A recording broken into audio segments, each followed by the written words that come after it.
cirugía electiva, es decir, pacientes programados, etcétera. Por mucho que se haya pinchado la vesícula, has hecho una buena limpieza, un buen lavado, no es necesario colocar drenes.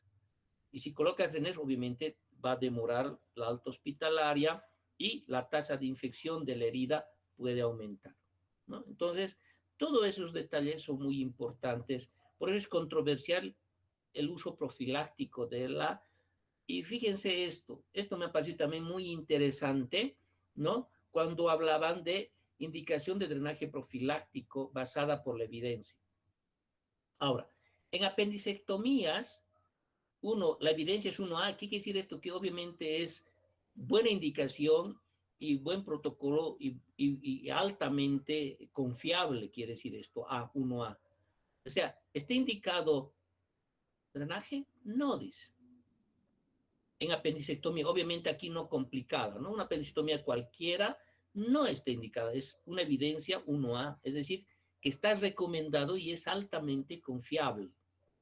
Colestomía también es altamente, no usar, peor si es selectiva, no usar drenaje. Yo, por ejemplo, antes de ayer tuve un paciente con empiema vesicular, plastron vesicular, he hecho una buena limpieza, he hecho todo, y no he usado drenaje. No he usado drenaje, el paciente no ha hecho fiebre, he usado obviamente antibióticos, y no he usado drenaje.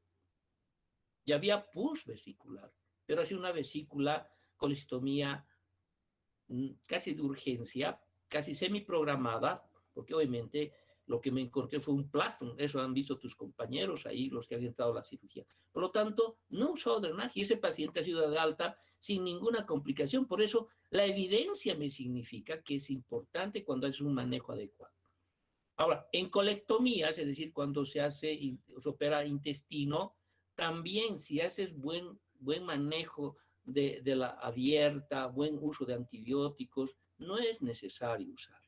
En apendectomías tampoco, a no ser obviamente que haya mucho un sagrado, bilis o algo, ¿no? Pero si has hecho un buen procedimiento, has controlado que no va a haber derrame biliar, has controlado que no va a haber sangrado, etcétera, etcétera, obviamente no es necesario.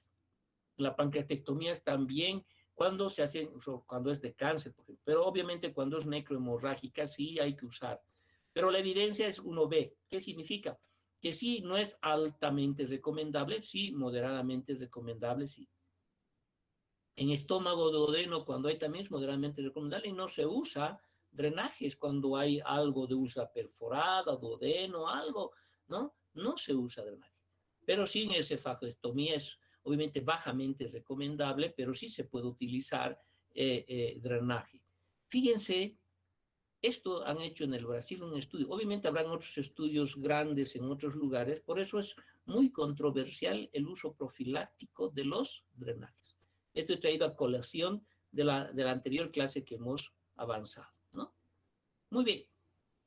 Si no hay ninguna pregunta hasta de los drenajes, ahora vamos a entrar a las ondas gastrointestinales o llamadas las ondas nasogástricas. ¿Alguna pregunta de ayer, antes de ayer que avanzamos, ¿no es cierto, jóvenes? Bueno, es importante dentro de la práctica médica, como médicos generales, más aún en cirugía, los que van a ser, y todos que van a ser médicos generales, tienen que saber colocar una sonda nasogástrica. Eso sí, es importante. Peor si es una sonda gastrointestinal que puede llegar hasta intestino delgado, ¿no? Entonces, estas sondas pueden ser de diferentes estructuras, generalmente son polivinilo, ¿no? O polietileno o poliuretano. Son derivados diferentes sondas que van desde gastrointestinal, del esófago, estómago hasta intestino, que tiene una finalidad de aspirar el contenido, de hacer lavados abdominales, ejercer presión también, administrar medicamentos, también para la nutrición y para medios de diagnóstico también nos sirve el uso de estas sondas de intubación gastrointestinal. Entonces, las hay de distintos materiales. Las que más me gustan son las siliconadas, son las más caras, pero obviamente, y son las que más utilizamos, ¿no? Las que debería utilizarse. Pero las que más utilizamos son de poliuterano o de polivinilo, son las que más se utilizan, las Levin, por ejemplo, es las más usadas, ¿no? Son más gruesas estas y obviamente son útiles para la succión y aspiración. Las siliconadas o el poliuterano, ¿no es cierto?, son más finas, más elásticas, flexibles. Solamente estas se utilizan para aquellos pacientes que tienen larga data de utilización de esta o que necesitan mucho tiempo las sondas siliconadas, ¿no? Para mucha duración en aquellos pacientes neurológicos, en pacientes con nutrición enteral, que no pueden deglutir, etcétera, etcétera, y hay que manejarlos esos pacientes. Con respecto al calibre, también es muy importante, se mide en French, ¿no? Lo normal, el número 14 es lo más normal que se utiliza, más o menos un French equivale a 0,3 milímetros de grosor, por lo tanto, cuando hablamos de esto, 14 French es más o menos 7 a 8 milímetros de espesor, ¿no? Las ondas más que se utilizan es la Levin, que tiene una sola luz, es para utilizar nasogástrica, es la sonda Levin. Las características de esta sonda, como están viendo, tiene una cintilla así de color verde, que significa que es radiopaco a los rayos Röntgen, y obviamente esto nos puede facilitar para ver hasta dónde está colocada esta sonda. Ahora, las indicaciones siempre de las ondas las vamos a contemplar en 4 grupos generales, ¿no? Nos va a servir obviamente para aspirar el contenido intestinal en caso de que tuviéramos alguna patología existente de dilatación gástrica, obstrucción intestinal o cuando tengamos hilio paralítico.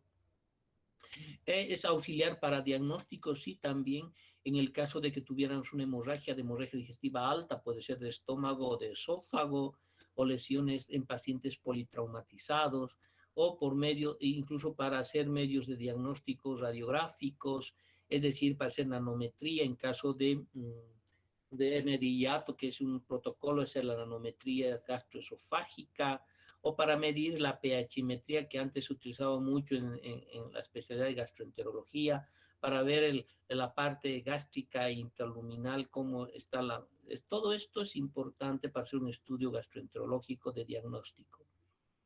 También las ondas nasogástricas nos sirven para hacer tratamiento terapéutico, como administrar medicamentos a pacientes que no puedan deglutir o hacer lavado gástricos en aquellos pacientes que se han producido intoxicaciones por alguna medicación o hayan bebido algo que les haya hecho daño. Entonces, o en casos también de hacer tratamiento cuando hay hemorragias digestivas altas, va a hacer compresión en caso de varices esofágicas, sangrante, o cuando hay sobredosis de medicamentos o intoxicaciones, intentos de suicidio, para colocar carbón activado, etcétera, etcétera, o en su caso para pacientes que están en neurología y no pueden deglutir tabletas y darles medicación diluida a través de esta sonda.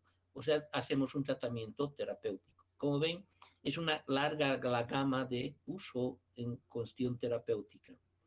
Ahora, el otro dato muy importante que usan los neurólogos, los neonatólogos, incluso, son para la administración de sus alimentos, es decir, para la nutrición enteral por vía nasogástrica. Es la alimentación gástrica por alimentos licuados, fórmulas alimenticias industriales o cualquier otra disponibilidad por vía oral que se pueda hacer, a no ser que se pueda hacer una gastrostomía endoscópica o quirúrgica, pero esta es una alternativa para administrar a aquellos pacientes de tipo neurológico, ¿no? O sea, como ven, la gama de indicaciones para uso de la sonda nasogástrica es mucho. Ahora, como todo proceso tiene también sus contraindicaciones, no todo está indicado. Las contraindicaciones, aquí las tenemos subrayadas, pueden ser mayores, pueden ser absolutas o relativas, pero dentro de ese contexto, estas son las contraindicaciones que vamos a citar. Obstrucción rinofaringia o estrechez esofágica. Esto obviamente, no, si tiene esto, obviamente no harás una intubación porque hay una alteración a nivel de las fosas nasales, ¿no? Obviamente, en este caso, si no hay más obstrucción, harás una orogástrica, ¿no? Ahora, si hay una estrechez esofágica, siempre hay que controlar y ver si hay una historia de quemadura o por sustancias alcalinas o alguna otra o perforación esofágica alta que está contraindicado utilizar la sonda nasogástrica, ¿no? Pero el doctor necesita, entonces hay otros procedimientos que hacer, gastrostomía quirúrgica o yejunostomía, ¿no? Es importante hacer otros procedimientos si es que es realmente imposible hacer por vía orogástrica una necesidad de indicación, ¿no? Por diferentes circunstancias, ¿no? O anomalías incontrolables de la coagulación, sobre todo hemos dicho aquellos pacientes que tienen plaquetopenias debajo de 50, hemos dicho, ¿no? Obviamente no se puede hacer a no ser que puedas corregir su plaquetopenia, o aquellos pacientes que tienen un tiempo de hipotrombina muy elevado y esto más de 2/1, y obviamente no se puede hacer porque corremos el riesgo de tener sangrados mayores, ¿no? La presencia de vómitos persistentes con un compás de tubo aumentado de retorno venoso que incrementará la presión intracraneal en casos pacientes que tienen un problema neurológico, ¿no? Provocando sangrado o aumento de la presión intracraneana o cervical. En esos casos, solamente en casos neurológicos, sí se considera que tal vez relativamente sea evitar, obviamente, la colocación de sonda nasogástrica, pero costo-beneficio sí podríamos utilizar, porque en estos pacientes neurológicos, obviamente, si no hay una lesión de tipo de la lámina cribosa o alguna otra alteración, no conviene usar de tipo nasogástrica, sino orogástrica, ¿ya? Las hemorragias gastrointestinales agudas sí se pueden utilizar en algunas, pero no en todas. Cuando es esofágica o gástrica, puede usarse la sonda vamos a ver después la sonda que se utiliza para esta, pero sí se puede usar, no es tan absoluta esta contraindicación. Traumatismos maxilofaciales severos o sospecha de fractura de base cráneo también no es tan absoluta. Puedes utilizar sonda orogástrica, no nasogástrica, ¿no? La sospecha de evidencia de perforación esofágica, claro, aquí sí, porque obviamente hay un problema muy serio, ¿no? Y obviamente esto demanda una operación de urgencia. La presencia de varices esofágicas o esofagitis severa no es una contraindicación absoluta, pero sí relativa, pero exige una evaluación muy bien y está indicada obviamente en el primer nivel de atención. Obviamente acá no va a poder el primer nivel de atención hacer esta actividad, sino pacientes que obviamente están derivados en mayor hospital de complejidad, ¿no? Entonces, como consideraciones generales, las indicaciones de la sonda nasogástrica ya hemos visto para pacientes comatosos, para que no puedan vomitar, para control del contenido, tubos nasogástricos requeridos de rutina en pacientes con pancreatitis para poner, por ejemplo, en parálisis la parte gastrointestinal y obviamente no haya líquido que pueda estimular el páncreas y producir mayor secreción de las enzimas pancreáticas, la irrigación intragástrica exclusiva solamente cuando hay pacientes que tengan alguna alteración de potasio, o tal vez algunos pacientes antes hacían la famosa lavado gástrico cuando habían las úlceras. Obviamente ese concepto ya está hoy en día cada vez en desuso. La intubación nasal en recién nacidos se recomienda cuando obviamente el neonato respira por la boca, ¿no es cierto? Y obviamente hay que tener mucho cuidado. Y para la nutrición enteral, sobre todo en los recién nacidos, aquellos menos de 35 semanas, ¿no? Ahora, cuando uno ya habla de tipos de sondas nasogástricas o enterales, siempre hay que considerar los French. Ya hemos dicho 0,33 milímetros tiene un French, ¿no? Y obviamente la longitud y el tamaño y el grosor, y obviamente vemos diferentes tipos de sondas nasogástricas. Y una de las sondas nasogástricas, cuando hablamos en pacientes mayores, adultos, cuando hay alguna alteración esofágica, varices esofágicas, sangrantes, qué sé yo, se utiliza esta sonda, la Senstage-Blackmore, que es una sonda grande de 3 luces, que tiene un balón de insuflar gástrico, otro balón esofágico para hacer la compresión esofágica, y esto obviamente disminuye el control de sangrados esofágicos. Tiene esta característica, esta sonda nasogástrica de Stake-Blackmore, tres vías, uno para el balón esofágico que va a comprimir donde está viendo el varicose esofágico para evitar el sangrado, y otro balón gástrico, ¿no? Y obviamente nos ayuda mucho cuando hay hemorragias esofágicas, ¿no? Esta es la Stake-Blackmoren que se está utilizando, pero hoy en día con el adelanto de la endoscopía ya menos en uso, solo hacen las ligaduras y clipados de los vasos sangrantes, el electrocauterio, etcétera, etcétera, ¿no? La sonda más común, habitual que estamos usando es la sonda de Levin. Abraham Levin describió en el año 1921 en New Orleans, ¿no es cierto?, para esta sonda con una sola luz y que tiene aquí dos o tres ventanitas o cribas para permitir, obviamente, normalmente no tenía una zona radiopaca, pero ahora sí ya viene, es de 120 centímetros hasta de 40 y algunos tienen niveles de cuántos centímetros tiene esto, ¿no? Esta sonda nasogástrica de Levin tiene generalmente la punta Roma, ¿no? Y está marcado, como están viendo acá, con marquitas, que eso indica de cuántos centímetros está, ¿no? Generalmente las marcas van, ¿no?, de 37, 50, 66, dependerá de los centímetros que pueda tener, y obviamente también tiene en su prescripción los centímetros. Generalmente están de 35, 40, 45, 50, de 5 en 5 están medidas estas. Esta es la sonda Nelaton, ¿no? Parecida a la Levin, pero esta es de goma, tipo Bruch se llama. Nelaton, que fue Augusto Nelaton, un cirujano francés en esta época que inventó esta sonda. Es la que se utiliza generalmente para intubaciones nasogástricas, sobre todo utilizado mucho en niños, mide generalmente 42 centímetros, ¿no? Y obviamente los French son de 8 a 20 French. Si vos multiplicas 0,30 por 8, entonces te va a salir a más casi 2,4 milímetros de grosor que va a tener esto. Eso obviamente para los niños, ¿no?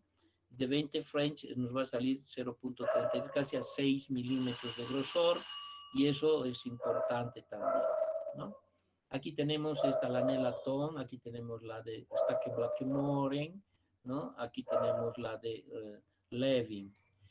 La otra sonda, la de Samlen, es una sonda que tiene dos vías, ¿no? Dos vías, y tiene obviamente también sus niveles hasta donde está entrando, y obviamente es una sonda que es marcada de azul y puede usar para irrigación y succión principalmente, que permite obviamente altas presiones también, ¿no? Cuando va a aspirar uno no se colapsa de por sí esta sonda. La de Swal también es otra sonda de dos o de una sola vía. Sus French son más gruesas, de 28 a 40 French, ¿no? Sobre todo sirven para lavados, irrigaciones gástricas exógenas que nos guían muy bien para esos procedimientos. Esta es la Miller Abbott, es la que de nutrición enteral, tiene dos vías, ¿no? Y tiene un guiador. Esta es la que se utiliza para nutrición enteral, la Miller Abbott, ¿no? O también se llama la K108, en nuestro medio se llama así. La Miller Abbott viene de 12 a 18 French, ¿no? Pero la K108 es más delgada y también tiene una oliva metálica que permite por vía fluoroscópico colocar hasta donde estamos colocando la sonda. Esto puede llegar hasta el intestino. A veces es muy difícil pasar el duodeno, pero con esta ayuda de esta oliva que tiene en la punta y el guiador que se tiene, que es de un alambre medio rígido, no flexible, es rígido, en realidad permite hacer, obviamente, de acuerdo al peristaltismo, llegar hasta intestino. Obviamente estas sondas son utilizadas para pacientes neurológicos, para pacientes que van a hacer nutrición gastrointestinal, ¿no? Esta es la sonda de Miller Abbott que hemos dicho, ¿no? Que llega incluso a tu duodeno. Acá es difícil pasar, incluso podemos pasar el ángulo de Trebs, ¿no? Llegar hasta Jeju, ¿no? Pero ayudado obviamente con un fluoroscopio, ¿no? Eso es la idea de esta sonda, ¿no? es muy difícil. Yo apenas yo llegué a pasar hasta aquí nomás, hasta la tercera porción del duodeno. Más no pude hacer pasar porque a veces es muy difícil porque hay muchas pliegues intestinales que dificultan este pasaje, ¿no?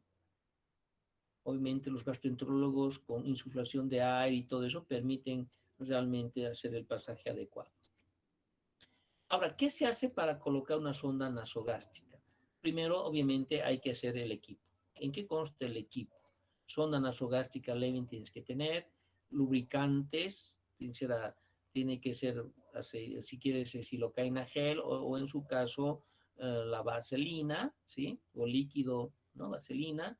50 ml es una jeringa de succión, una riñonera, un esparadrapo para fijar, vaso con agua para que el paciente pueda tomar si el paciente está consciente, toallas, estetoscopio endoscopio para auscultar, toallas desechables, jeringas hipodérmicas, silocaína aerosol, o sea, una serie de procedimientos, obviamente dentro de características de bioseguridad, asepsia, antisepsia, obviamente ya no como esto está así, ¿no? O sea, bioseguridad siempre. El procedimiento siempre es verificar la indicación médica. ¿Por qué razón se está indicando, ¿no? La sonda nasogástrica? Obviamente, cuando indicas la sonda nasogástrica, tienes que pedir acá consentimiento informado. Si no está firmado, todo procedimiento siempre se hace con consentimiento. Aquí tienen que colocar así, consentimiento informado. ¿Sí? Eso está dentro del protocolo. Y obviamente el operador tiene que lavarse las manos como corresponden, tanto clínicamente, colocado de mandil, guantes estériles, todo ello. A iniciar siempre, colocado de la sonda, debe contar con todo el material indispensable, la que hemos mencionado en la unidad, tratar de mantener estéril todo el procedimiento.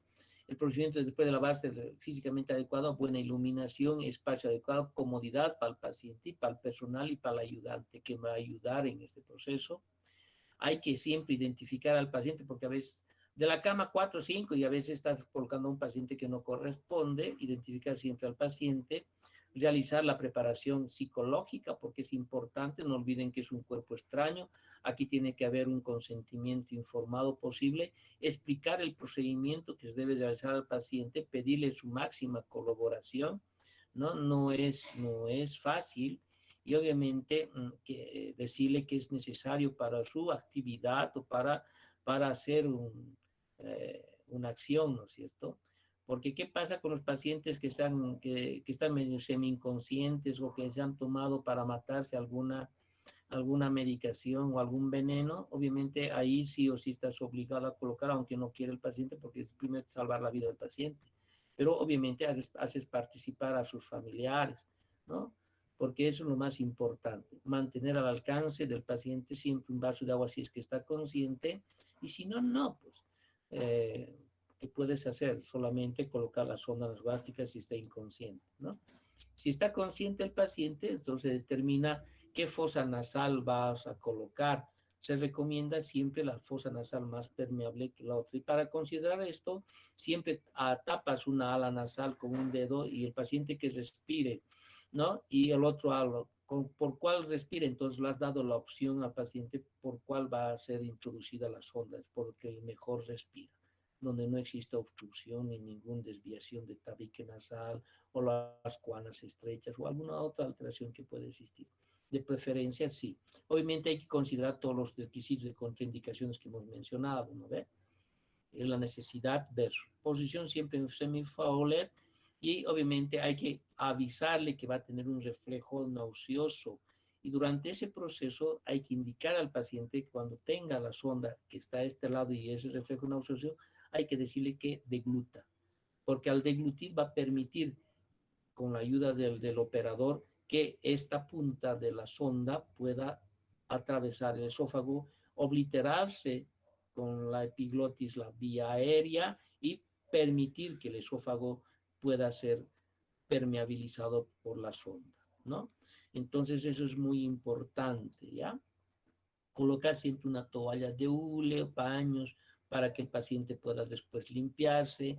Póngase siempre al lado derecho de la cama al paciente. Si es zurdo o es diestro, dependerá de su posición. y la mejor forma posible, controlar y mejorar siempre la permeabilidad nasal, solicitar siempre al paciente que respire por la nariz una vez colocada la sonda. Para eso nos va a dar datos muy importantes, ponerse siempre los guantes limpios, verificar siempre la integridad de la sonda, ver hasta dónde has medido. Si es porque puedes medir, la medición es de la fosa nasal, el pabellón de la oreja y el apósifoides. Ese es el tamaño. Normalmente en la mujer es de 40 a 38 centímetros. En el hombre es 42 a 45 centímetros que hay que colocar. ¿Ya? Ese es el tamaño, ¿no? Normalmente de la arcada dental hasta la unión gastroesofágica, normalmente es 40 centímetros en el varón y en la mujer es 38 centímetros. Para colocar ya en el estómago, es decir, tienes que agregar 5 centímetros más, mínimamente, ¿no? Eso es lo más importante. Ahora, si no puedes hacer esa medición, las sondas ya tienen su medición, ¿no? Entonces hay que saber ver eso, ¿no? Hay que lubricar la sonda, la punta, ¿no? Se recomienda siempre utilizar un anestésico para que no exista reflujo, si es posible lidocaína en spray, ¿no? A nivel bucofaringio se da ese spray y se le invita al paciente a tragar y luego, o una agüita por lo menos, y luego obviamente por la narina más a 60, 90 grados de su plano de su cara, se introduce por la fosa nasal hacia la faringe y ese paciente va a tener a un inicio estornudos o sensación de esa sensación cuando está atravesando la coana inferior. Y después obviamente se hace flexión un poquito la cabeza hacia adelante y la barbilla y después hacia la parte osternal. Y en ese avance de la sonda hay que ser rápido y pedir al paciente que degluta. Con esto la lengua va a estar hacia arriba y se va a subir la epiglotis, se va a cerrar la epiglotis hacia la tráquea y va a ofrecer menos resistencia y obviamente vamos a poder introducir hacia el esófago. Aquí es la parte crítica, ¿no? Porque el paciente a veces no quiere y la sonda se va por la boca, ¿no? Acá sí hay que decirle al paciente que degluta. Al deglutir, la epiglotis cierra la tráquea y introduces fácilmente por el esófago. Ahora, en pacientes que tienen lesiones cráneoencefálicas del piso del lado, no se recomienda la intubación nasogástrica, sino orogástrica, ¿ya? Entonces hay que corregir de acuerdo a la necesidad y la validez del paciente. La posición de la sonda adecuada, una vez que ha llegado, se recomienda por lo menos introducir de 45 a 50 centímetros en el varón, en la mujer menos 5 centímetros. Eso ya para que esté en el estómago. Ahora depende hasta dónde quieres llegar, si quieres llegar al esófago o no. Hacia el estómago nada más es esa cantidad. Por eso yo siempre digo, ¿cuánto has medido? Lo que es normal, mentira, ¿cuánto has medido? Entonces hay que ver la medición, porque tiene números ahí la medición, ¿no? Y el número y el French que se utiliza. ¿Y cómo verificamos si está en estómago? Primero puedes aspirar por la sonda, una jeringa de unos 20 ml o de 50 ml, y aspiras si no hay jugo gástrico o si hay. Si hay jugo gástrico, entonces estás en cavidad, ¿no? Y si no hay, entonces probablemente el estómago esté vacío, ¿no? O no hayas introducido muy bien la sonda, solamente esófago. Entonces, me meta la cantidad necesaria, pero el paciente es importante que no tenga sensación de ahogo. Cuando se mete a la tráquea, obviamente el paciente tiene sensación de ahogo, se pone cianótico. En ese momento tienes que retirar sí o sí esa sonda porque muy probablemente haya llegado a la carina de los bronquios y ese paciente está teniendo esa estimulación desastrosa. Entonces, no puedes tú meter líquido a ese paciente, solamente hay que aspirar, nada más, ¿ya? Ahora, la otra cosa es cuando quieres auscultar, no se coloca en esta jeringa líquido, sino lo que se coloca más o menos de 20 a 50 ml más o menos de aire, se debe insuflar y con el fonendoscopio a nivel epigástrico. Si hay un quejido o insuflación, escuchas, no está obviamente en esófago o en estómago. Pero si no escuchas eso, muy probablemente que esta sonda esté en vía aérea, ¿no? Entonces, obviamente el paciente va a tener dificultades. Ahora, si el paciente está inconsciente, obviamente eso es importante también la auscultación, ¿no? ¿no? Ahora, hay varios métodos también para saber si estás en vía aérea o en vía gástrica. Si estás, por ejemplo, aquí en este proceso de auscultar, puedes aspirar. Si sale líquido, ahora, si sale aire, ¿qué puedes hacer? Pones esta puntita en un agua. Si el paciente respira y sale burbujas, está en vía aérea. Si no sale burbujas, está en vía gástrica. Es otra forma, ¿no? Entonces, todo ese detalle es importante. ¿Y cómo se fija la sonda nasogástrica? Puede ser de esta forma o utilizar un esparadrapo y dividirlo así como en pantaloncito y dar vueltas a nivel de la sonda y fijarlo. Esa es la forma adecuada de fijación. Hay dos formas. En la mejilla, a través de la oreja, y otro a nivel dorsal de la nariz y fijarla de esta forma. ¿Ya?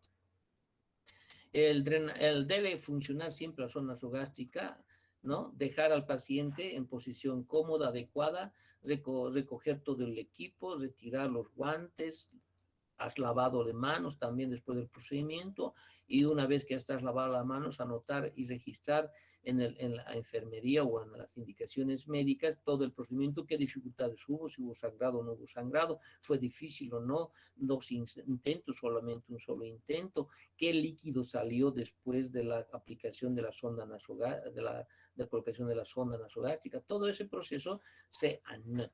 Y de conveniente es poner al paciente en posición de 45 grados siempre que esté despierto y no tenga alguna alteración de otra naturaleza. Obviamente, si el paciente está entubado, obviamente no va a estar bajo esta posición. Se hace bajo vía del laringoscopio, visual vista y se coloca. Además, ahí ya no vas a tener la necesidad, la dificultad de meter a vía aérea porque ya está entubado, ¿no es cierto? Va a ser más fácil y con la pinza McGill puedes introducir al esófago con laringoscopio en paciente inconsciente, ¿no? Los principios siempre científicos para verificar si está esta sonda, obviamente verificar siempre las indicaciones y evitar siempre errores de tratamiento. Lavado de manos importante para evitar infecciones cruzadas. El preparado previo del equipo te ahorra mucho tiempo y energía. Hay que preparar todo, la preparación psicológica, la explicación si el paciente está consciente. Obviamente, si el paciente está inconsciente, obviamente el procedimiento es de diferente forma, bajo intubación, vigilia, etc. ¿No? La posición semifowler también puede ser. Ahora, en pacientes inconscientes, en pacientes que están intubados, no es necesario esta posición, ¿ya? Porque vas a hacer por laringoscopio y vas a poder visualizar la intubación nasotraqueal. Obviamente hay que quitar siempre la ropa para ocultar y verificar dónde está la parte en el pecho, la auscultación. La limpieza de las narinas siempre es muy importante antes de colocar la sonda nasogástrica, porque no olviden que después, obviamente, va a haber secreciones y va a producir mayor problema en los pacientes, ¿no? Las medidas adecuadas siempre la zona de evitar perforación de esófago, lubricar siempre la zona, antes de introducir lavado siempre de la cabeza del paciente, facilitar siempre lo que es el contorno natural del cuerpo, el tracto de deglución siempre evitará la introducción de la zona sugástrica.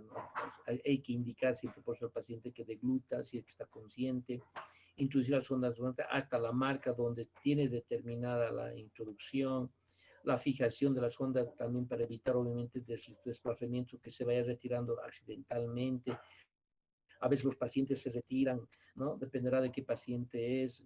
O sea, aquí obviamente la colaboración del paciente si está consciente es muy importante y todos los cuidados generales que se debe tener, mantener la sonda permeable siempre con irrigadores, ¿no? Y aspiraciones periódicas, observar y anotar las características de los drenajes, qué tipo de drenaje es, gástrico, entérico, fecaloideo, hemorrágico, bilioso, qué sé yo.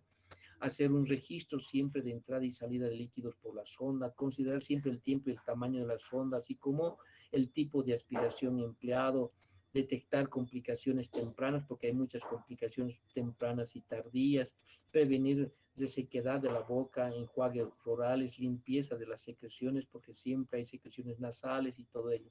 Por lo tanto, más o menos como están viendo, este es el procedimiento que se realiza. Ahora, ¿qué complicaciones puede haber? Eso es lo que generalmente, fíjense, esta fosa nasal que se ulcera, que pues, se perfora, que es sangrado, epistaxis, una serie de complicaciones. Las más comunes son las broncoaspiraciones en pacientes inconscientes, ¿no?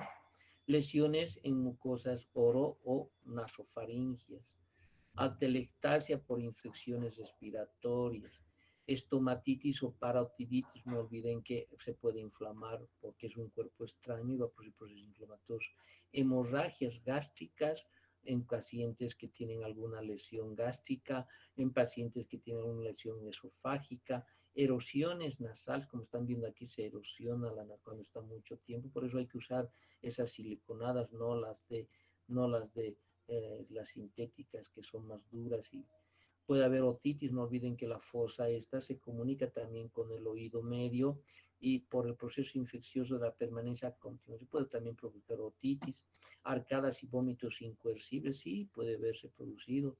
De todas formas, hay muchas complicaciones, las broncoaspiraciones porque se deben las lesiones mucosfaringias, por lo tanto siempre hay que lubricar para evitar esto y manipular el cuidadoso. Las atelectasias y infecciones respiratorias, siempre la presencia de sondas es un cuerpo extraño y obviamente va a producir aumento de secreciones, complicaciones respiratorias, por lo tanto hay que hacer profilaxis del problema para acudir a ejercicios respiratorios, cumplir con las maniobras correspondientes de cuidados para evitar obviamente esta complicación.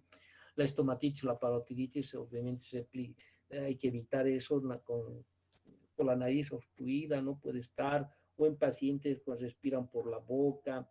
Generalmente hay que tener mucho cuidado en esos pacientes, la cavidad oral hay que hacer una buena limpieza prolija, cuidado de pequeñas ulceraciones o algo que pueda producir a nivel mucoso, producir una estomatitis, ulceraciones faringias o paratídicas, ¿no? Y evitar obviamente estos problemas con aseo. Diariamente hay que hacer un aseo bucal, no es nomás entubar y listo, ya está.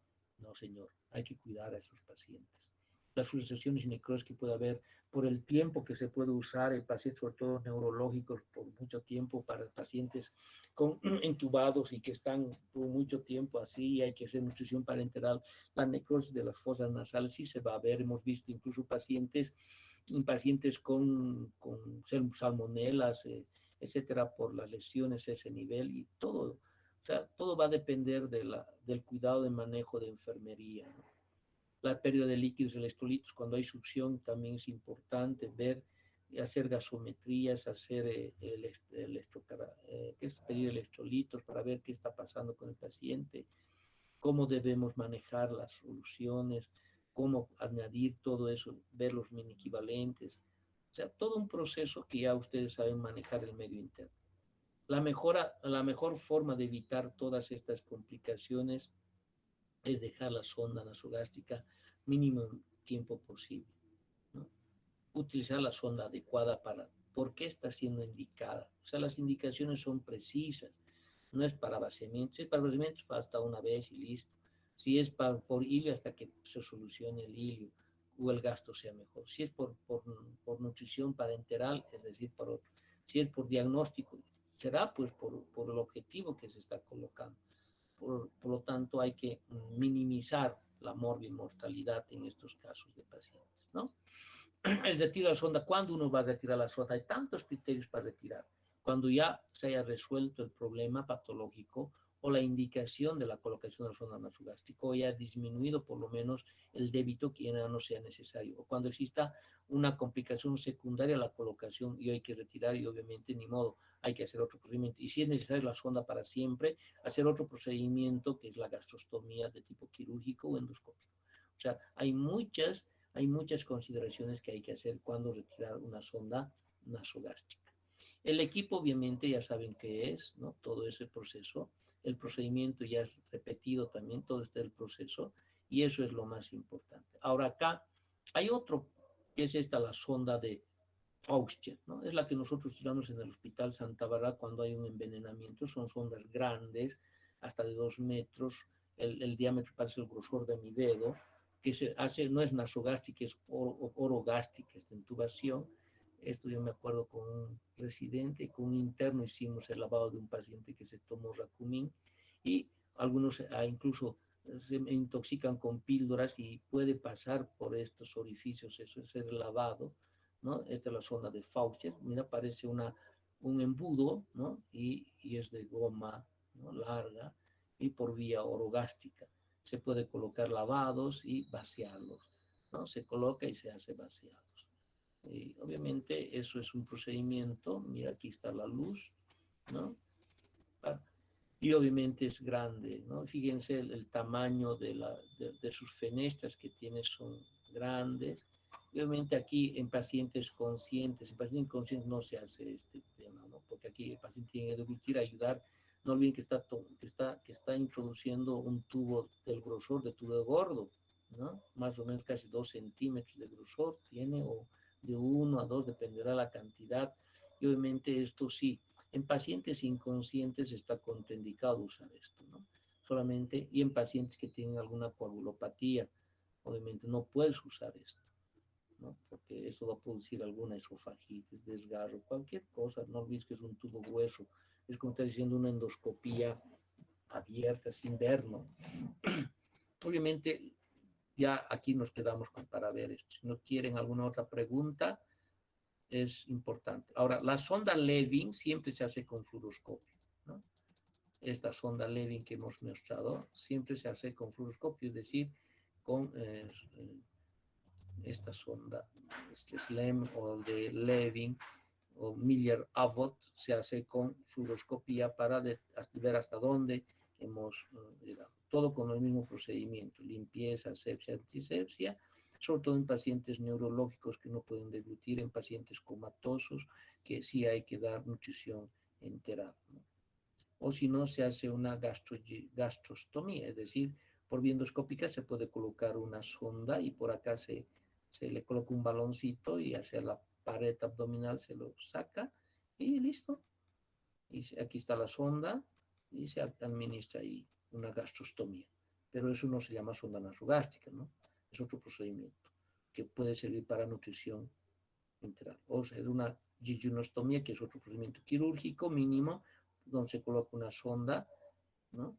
Y obviamente también se abre la capa. O sea, son procedimientos si es que no se pudiera por alguna razón, ¿no? O contraindicaciones absolutas de colocar una sonda nasogástrica. ¿Alguna pregunta, jóvenes?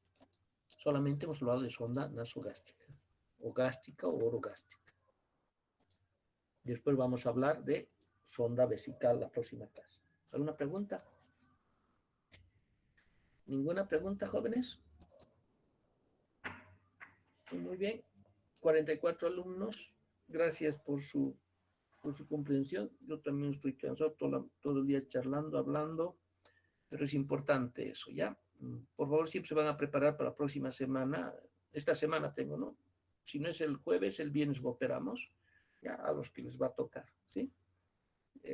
Estoy viendo en los alumnos ya mucha actividad y quieren practicar también. Dios quiera que autoricen la universidad, por lo menos clases semipresenciales, ¿no? Y alguna vez hospitalarias, pero siempre, yo no puedo garantizar en el Hospital Santa Bárbara que ustedes pasen prácticas, ¿no? Eso es imposible. Mientras el comité departamental no autorice esta situación, ¿no? Pero de todas formas, seguiremos viendo, tal vez semipresenciales en muñecos podemos practicar.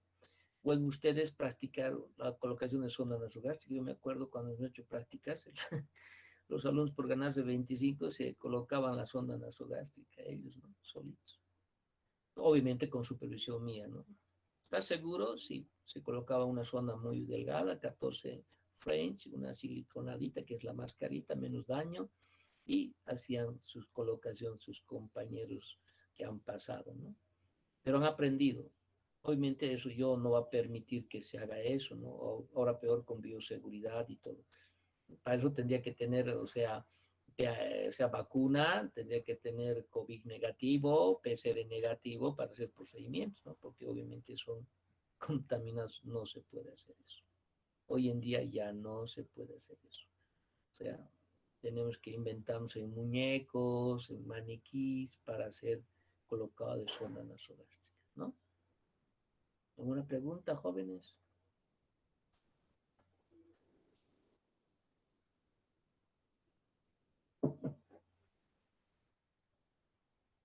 ¿Ninguna pregunta? Bueno, son mis alumnos incógnitos, mis alumnos no sé si estarían presentes o no, pero una gran mayoría creo que no han estado presentes, otros se van, se retiran, seguro que sí. Y la mayoría, los más aplicados, los que quieren aprender, estaban presentes y están escuchando. No olviden que muchas de estas cosas a veces no está escrito en los acetatos y yo les he dicho en qué cosas, ¿no es cierto? ¿No? Eso es importante. Ahora, la bioseguridad del COVID es otra cosa. Ahora, no puedes colocar sonda nasogástrica si no tienes por lo menos todo lo necesario, ¿no? N95, una máscara facial, barbijo, todo, ¿no? Guantes, doble guante, primero lavado de manos, todo lo necesario y coloque. Necesidades quirúrgicas. ¿No? Nosotros hemos operado una peritonitis y no le habían colocado sonda nasogástrica. Y yo le he dicho al médico que estaba operando y me llamó para que le ayudara. Y doctor, ¿por qué no ha colocado? Es que no, por favor, colóquenlo al anestesiólogo con las bioseguridad. Se ha tenido que colocar máscara, todo el anestesiólogo, porque la venía entubado. Era negativo el COVID, pero igual. Bioseguridad, le he dicho. Pero se ha colocado, ya estaba entubado, pero ha sido más fácil con pinza Magui y lo ha introducido paciente inconsciente, obviamente está anestesiado, y lo ha introducido la sonda orogástrica, no ha sido nasogástrica, orogástrica. Incluso estaba entubado, porque yo necesitaba inmediatamente ese paciente para que me desinfle y vea dónde está. Entonces, no, mejor colocar una nasogástrica. Puede sí, una nasogástrica, porque si va ya, porque un paciente con pancreatitis me iba a hacer hilio postquirúrgico, todo. Entonces, coloque zona nasogástrica y ya veremos qué pasa en el postoperatorio después. Obviamente ese paciente ha salido muy bien, ya casi ya 5 días, realmente excelente, porque todo se ha hecho, sonda nasogástrica, sonda vesical, todo el protocolo establecido. Es cuando hay que hacer eso. Ahora los intoxicados, ¿no? Se hace sonda nasogástrica, se les pone carbón activado hoy en día. Cuando pasan más de 2 horas, sí hay que colocar sonda nasogástrica y poner carbón activado. Y si menos de 1 hora ha sido la intoxicación, sí hay que hacer lavado gástrico y también colocar carbón activado. ¿No? Si es que ha tomado, digamos, drogas, ¿no? O sea, utilizar obviamente las sondas gruesas para permitir que esas drogas no lleguen a duodeno, a intestino, y aspirar y sacar todo eso, hacer lavados. Yo generalmente cuando hago lavados hago hasta de 5 a 10 litros, ¿no? Lavados, hasta que salga cristal de roca nomás ya el lavado gástrico. Obviamente, al hacer el lavado gástrico, esos pacientes van a tener desequilibrios hidroelectrolíticos, por lo tanto hay que también controlar el equilibrio, porque hemos hecho succión, ¿no es cierto? Y la succión también produce una hipocalemia, una hiponatremia, ¿no es cierto? Está descrito cuando hemos llevado balance hidroelectrolítico, ¿no es cierto? Todos esos detalles contempla también en el procedimiento, pero siempre todo proceso es con consentimiento informado. Nada más, chicos. Bueno, como Lorito he hablado, nos vemos jóvenes. Todo está claro, doctor. Que les vaya muy Sí. bien. Gracias, Hasta doctor. luego. Hasta luego. Chao, mis Hasta luego, doctor. Hasta luego, Chao, mis doctor.